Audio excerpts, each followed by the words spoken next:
স্বাধীনতার ৭৮ বছর পরও যাতায়াতের নামে চরম দুর্ভোগ দুর্লভছড়ার ফেটিপাতে। আসামের রামকৃষ্ণনগর সমজেলার দুর্লভছড়া ফেটিপাত অঞ্চলে ৩-৪টি গ্রাম আজও নির্ভর করছে অস্থায়ী বাঁশের সাঁকোর উপর। বন্যায় ভেসে যাওয়া এই সাঁকোর বিকল্প হিসেবে এখনো পর্যন্ত নির্মিত হয়নি কোনো পাকা সেতু।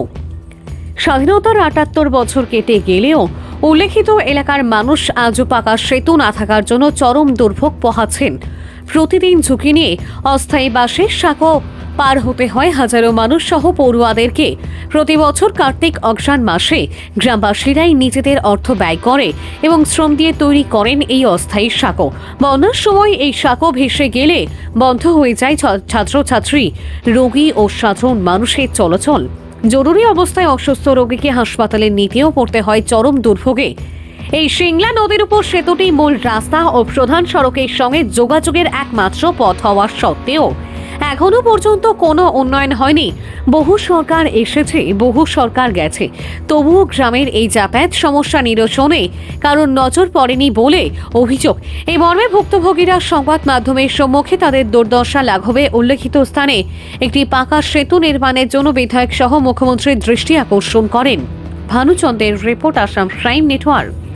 বেসিক্যালি বেশিরভাগ প্রবলেম হয়ে যায় যখন জল শুকিয়ে যায়, রাইট? যখন জল শুকিয়ে যায় তখন আমাদের নৌকাটা চলে না, আর যখন নৌকাও চলে তখনও প্রবলেম হয়ে যায় বেশি। যেমন কারণ প্রত্যেক বছর যখন দেখা যায় কি বন্যা আসছে, ফ্লাড হয়ে যায়, তখন খুব বেশি প্রবলেম হয়ে যায়।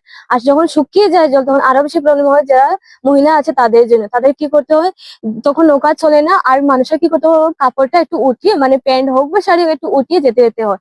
এটা নিয়ে একটু মহিলাদের সব থেকে বেশি প্রবলেম হয়ে যায়। আর শুকনোর পরে যে সবসময় পুল থাকে এরকম না, যখন একটু বৃষ্টি হয়ে চলে যায় আবার এরকম করতে হয়, বারবার বানাতে হয়। আর এটা নিয়ে আমরা আরো আগে কথা বলেছি, 2-3 বার হয়েছে, বাট কেউ কোনো কিছু অ্যাকশন নেওয়া হয়নি।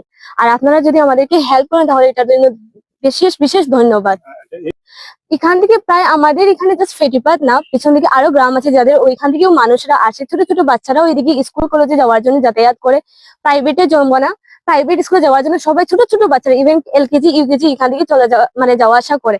প্রায় ডেইলি ধরে নিন এটলিস্ট 5,000 থেকে 6,000 মানুষ এদিকে যাওয়া আসা করছে। ইভেন ছোট বাচ্চা থেকে ধরে বৃদ্ধরাও যাওয়া আসা করে এইদিকে। আর আমাদের এখানে হসপিটালে খুবই মানে হসপিটাল নেই যাওয়ার জন্য, ইভেন কি করতে হয় অন্য রাস্তার দিকে দূরে বহুত সময় লেগে যায় যাওয়া আসা করার জন্য, প্রবলেম হয়ে যায় এদিকে। এখানে মানে হ্যাঁ, তো এখানে কি কোর্স প্রয়োজন, ছোট ছোট বাচ্চারা এদিকে যাওয়া আসা করছে। আর এখানে মানুষ এত কম নয় যে একদম চলছে না, সবকিছু এদিকেই আমাদের করা যাওয়া। ইভেন ফেটিপাত এদিকে আর 2-3টা গ্রাম আছে, সবাই এদিকে আমরা যাওয়া আসা করছি। আমাদের জন্য খুবই প্রয়োজন এটা। নমস্কার, আমার নাম জসিমউদ্দিন, আমি ক্লাস 10-এ পড়ি। প্রতিদিন যাতায়াত করবার সময় মানে অসুবিধা হয়, সাইকেল লিয়া পারা নিয়ে যায় না, এর লাগে প্রবলেম হয়ে যায়। আর বর্ষা আইলে কি তা হলো? বর্ষা আইলে নৌকায় যাওয়া করা লাগে, নৌকা কোনোদিন মিলে কোনোদিন মিলে না, এটা বহুত সমস্যা হয়। সমস্যা। মানে আমরা বাসার ফুলে দিয়ে যাই, বহুত কষ্ট হয়। সরকার যদি সুন্দরভাবে একটা ফুল বানাই তো আমরা সুন্দরভাবে চলাফেরা করতে পারতাম।